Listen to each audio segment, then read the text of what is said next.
Hello everyone, welcome back to Shikara Academy. So, in the last video, we have discussed Indian climate, different seasons of India. We have advancing monsoon, retreating monsoon, all those things we have discussed.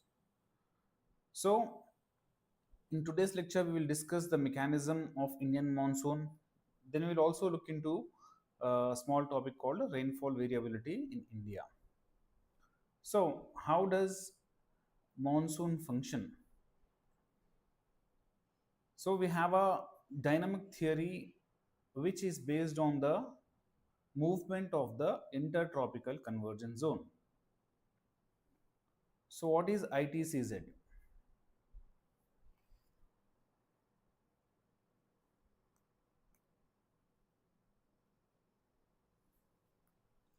Let us understand the pressure belts once again. This is our earth. So we have different pressure belts. So at the equatorial region we have equatorial low pressure belt. Then we have subtropical high pressure belt. So here we have subtropical high pressure belt. Now what happens, because this belt is high pressure belt and this is a high pressure belt and this is a low pressure belt. The winds, planetary winds, if you have studied planetary winds, we have trade winds. So obviously the principle is that all the winds will always move from high pressure to low pressure. So the trade winds which are moving throughout the earth are moving from this high pressure towards the low pressure, from high pressure to low pressure, and they are converging at the equatorial low pressure belt. So at this low pressure belt they are converging. So this zone where the winds are converging, so these are two tropics. This is near Tropic of Cancer, this is around Tropic of Capricorn. So this is between tropics, so it is called intertropical. Because the trade winds are converging here, it is called convergence zone. So it's a continuous belt called a zone. So it is intertropical convergence zone, or shortly written as ITCZ. But you know that because of the 23.5 degree tilt of the earth, the vertical sun rays or the more surplus region keeps on shifting. So in the month of June, the sun from March to June, the sun moves from the equator to Tropic of Cancer. And again from June to September, it will come back to equator. This is the apparent movement of sun. It does not mean sun is moving. Because of the tilt of the earth, it seems that the sun is going up and down.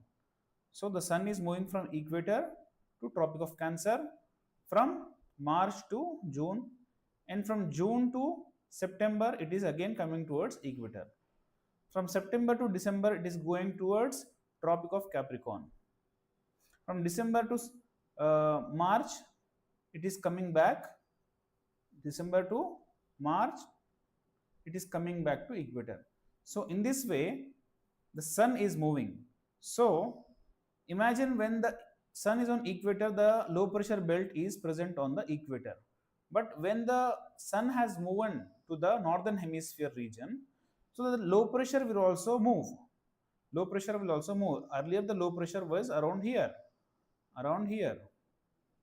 Now because of the apparent movement of the sun, in the month of June, the low pressure belt is shifting in the northern hemisphere. It has shifted towards northern hemisphere. So the trade winds which were earlier moving here, now they will also shift upwards with the with the ITCZ. So the trade winds which were earlier moving like this, now they are here. Now they are here. Earlier, these trade winds from the southern hemisphere used to converge here, but now they will go up to the ITCZ, which is in the northern hemisphere. So when these trade winds are entering the northern hemisphere, you know the rule of Coriolis force. In the northern hemisphere, winds deflect to right. In the southern hemisphere, winds deflect to left. So when they are entering the northern hemisphere, they are deflected towards right because of the impact of Coriolis force. So this is the impact of ITCZ.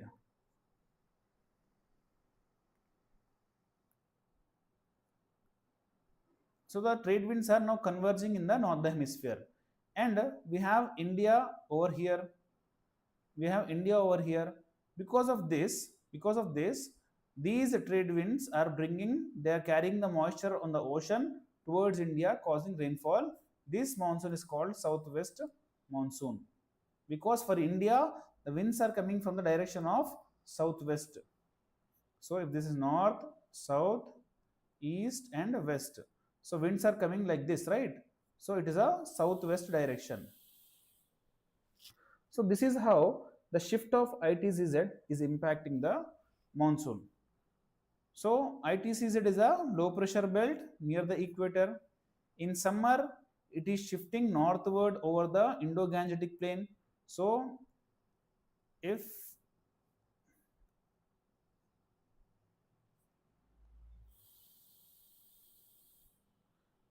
the ITCZ is present on India in the Indo-Gangetic plain region. Because of this, low pressure is established over here. Because of this, the winds from high pressure regions are attracted towards the low pressure, because of which we receive the Indian monsoon. So the shift of ITCZ over the Indo-Gangetic plain will act as the monsoon trough. Trough means the low pressure zones are called trough. High pressure zones are called crust. In a wave, we have crust and trough, right? Crust and trough. In this way, we also consider this trough means low pressure area. So because of this trough or because of this low pressure area will attract winds from the south. Is it clear? So what is monsoon trough?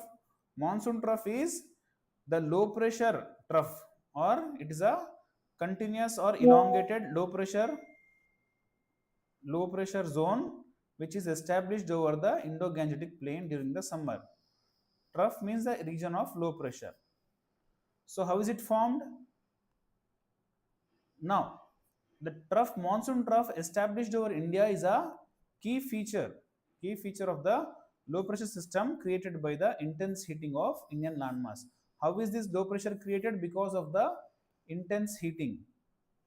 Because sun is vertically directed towards the Tropic of Cancer region in the month of June.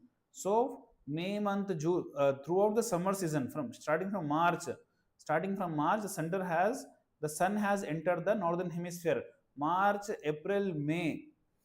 May will be extreme heat.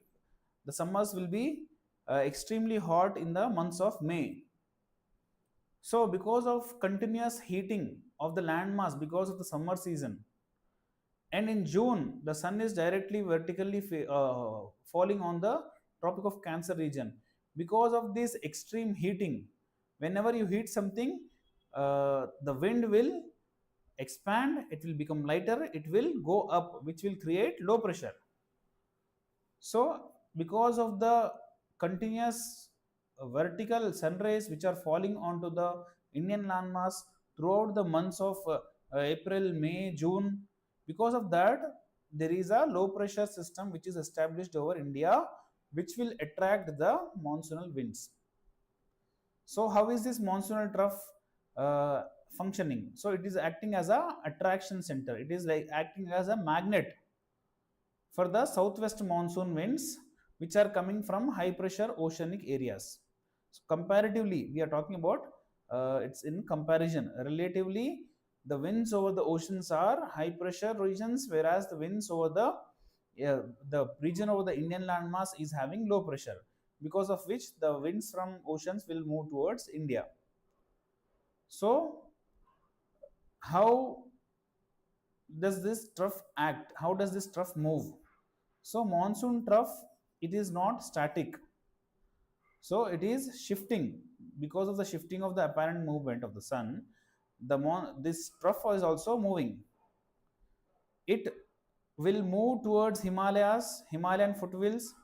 It will move northwards towards Himalayan foothills, or it will again come back towards the plains. So when the sun is moving, imagine, I will show you.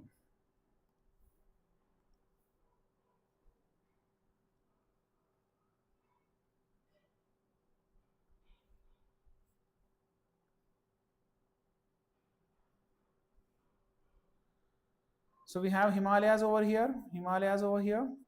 So monsoon trough can move towards Himalayas along with uh, the movement of the sun. And also here we have Tibetan plateau, which is also getting heated up. It is also having low pressure zone over here in the Tibetan plateau also. This might also, again the sun will start moving back towards the equator. Then this trough will also come again to the plains. So first it was on the plains, again it moved to the Himalayan foothills, again it will come to the plains. So the trough is also moving. Then it will be, when the sun moves on to the equator, this trough will end.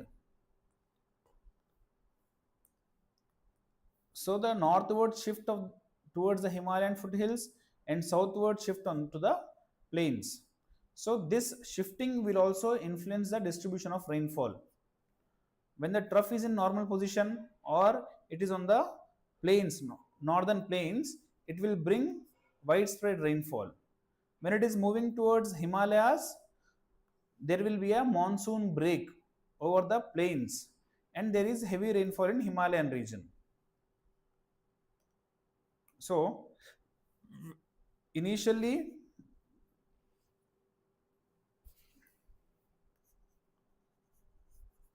where is the low pressure zone established? On the plains. On the plains, the low pressure zone has established. At this time, there is a great rainfall in the plain regions in India. When this has shifted towards Himalayan foothills, now the rainfall over here is stopped. That means it is a monsoon break over here. But over the foothills of Himalayas, there is heavy rainfall or precipitation. So monsoon break is when that monsoon trough is shifting towards the Himalayan foothills. We also have subtropical westerly jet stream, which is having a role to play in the Indian monsoon. As we have discussed in the last class, if in winters, the jet stream is bringing western disturbances towards the northwest India. But in summers, when the ITCZ is also shifting, the the cold regions will contract towards the polar regions. Because of this jet stream will also move away from India. If this jet stream is present on India, then there will be high pressure established. If high pressure is present on India, then the winds will not come towards India. When this westerly jet stream is moving away from India, then low pressure system will get established. Then the winds will be attracted towards India. Is it clear? We have a subtropical jet stream.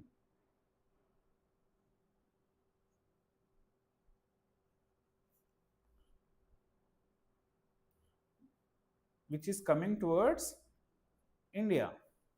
So because of the Himalayas, etc., it will get divided into two.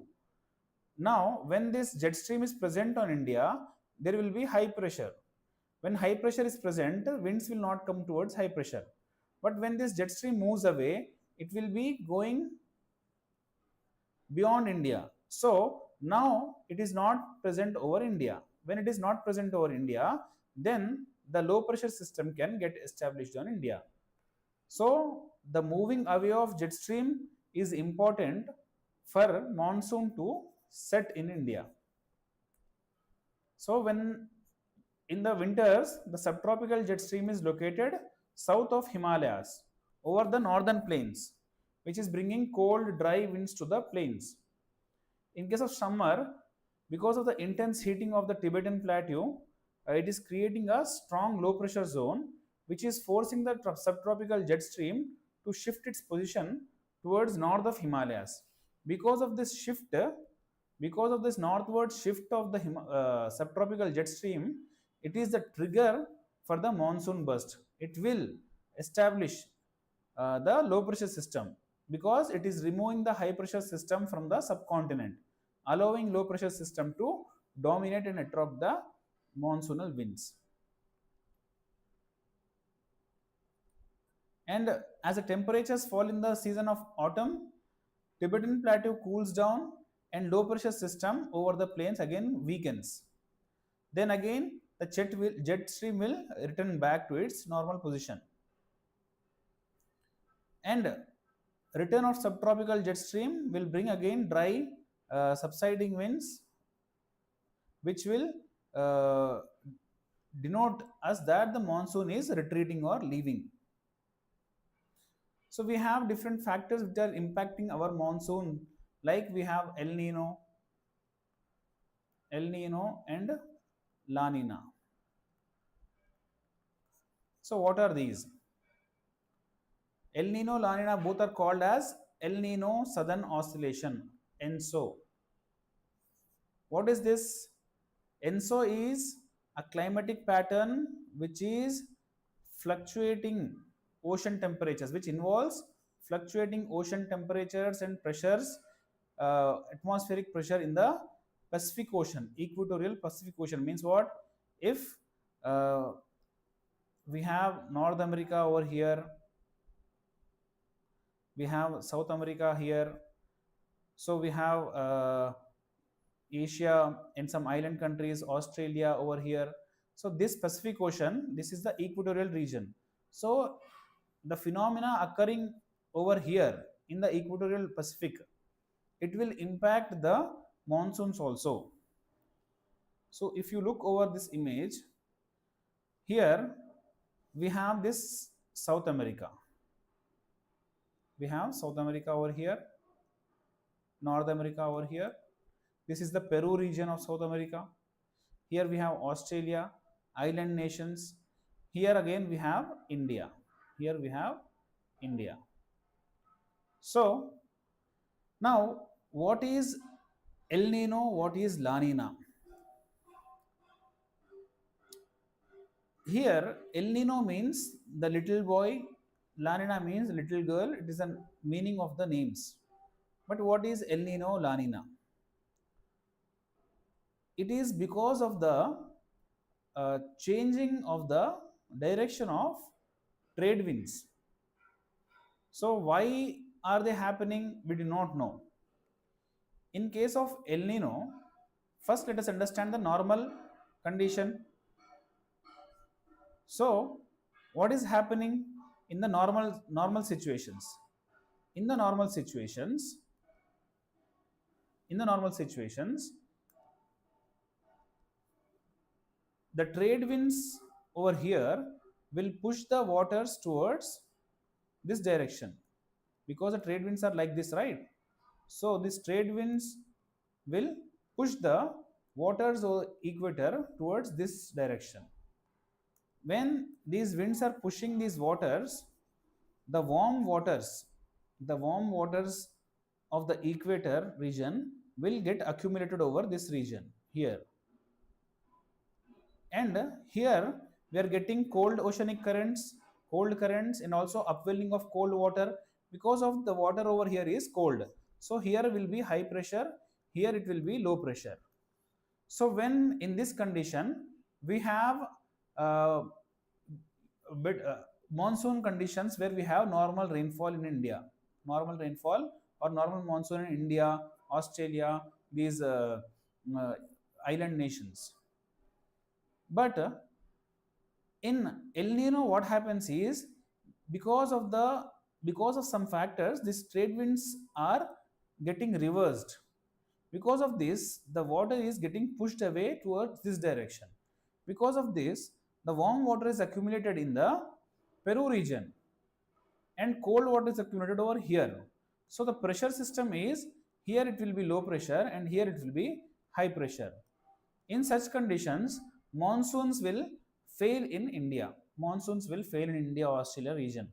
But in this condition, South America will get abundant rainfalls. In this condition, South America is not getting abundant rainfalls. So, when there is high pressure over here, winds will move from high pressure to low pressure and they will rise over here and again they will descend over here. This circle is called Walker circulation. Walker circulation. So this Walker cycle is in this way. In case of normal year, in case of El Nino years, it is getting reversed. So the winds are descending over here and they are ascending over here. So in this condition, we are getting, the monsoon is getting failed. So in normal years, if you look over here in this image, here we have island nations, Australia, here we have South America, etc. So in normal conditions, there is warm water over here, low pressure over here, high pressure over here. So winds are moving from high pressure to low pressures, ascending over here, because of which there is rainfall in this region. In case of El Nino conditions, this is getting reversed. This is getting reversed, because of which the South American region is getting rainfall, but the India, Australia region, it's not getting the rainfall. Whereas in La Nina conditions, this normal condition is strengthened. So there is more warm water accumulated in this region, more water accumulated in this region, and more strong winds will come here, because of which more monsoon, more rainfalls over here. So flood-like conditions will occur in Australia, India, etc. So this normal condition is strengthened. Here it is reversed and failure of monsoon is present. So El Nino is the warm phase. Here what is happening? Abnormal warming of sea surface temperatures in the central and eastern. So if this is the Pacific Ocean, eastern side there is warming of the ocean, because of which the normal trade winds which were there, they are weakened or they are reversing their direction, because of which the water is getting pulled on in this in the eastern region of the Pacific. So because of this, there is weakening of trade winds, decrease in the atmospheric pressure over the eastern Pacific. Earlier it was low pressure, earlier it was high pressure, now it is low pressure, because the atmospheric pressure is decreased in the eastern side, whereas in the western side earlier it was low pressure, now it is becoming high pressure. So winds are moving from high pressure towards low pressure. So El Nino events are related to having a chance of droughts in India, whereas La Nina condition where abnormal cooling of sea surface temperatures in the eastern Pacific. So near the South America, here the waters are getting cooled more. In the waters over the Australian region are warming up more. Accumulation of warm water is more over there. Because of this, strong winds are present, because of this accumulation of more warm water and strengthening of Walker circle, because of which heavy rainfalls are seen in the Indian region. So we are having more active Indian monsoon. Above normal rainfall is seen over here. Whereas in case of, we have another factor called Indian Ocean dipole. In case of Indian Ocean dipole,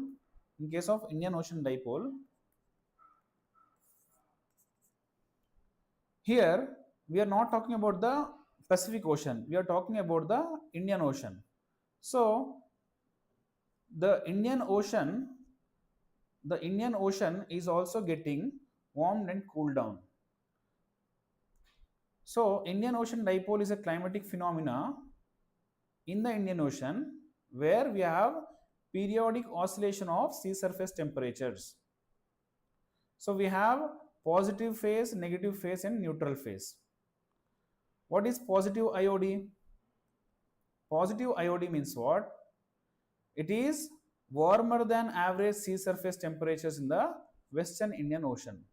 So in the Western Indian Ocean, this is Western Indian Ocean, here the temperatures are more warmer. When the temperatures are more warmer, there will be more moisture. So India will get more rainfall. So warmer Western Indian Ocean means positive IOD. Whereas this is colder. Whereas if the Western Indian Ocean is colder and this side is warmer, this is called negative IOD because India will receive less rainfall. Less rainfall. So positive IOD means warmer than average sea surface temperatures in the Western Indian Ocean. Because of this, the monsoon is also getting strengthened. Whereas in case of negative IOD, cooler than average sea surface temperatures in the Eastern Indian Ocean.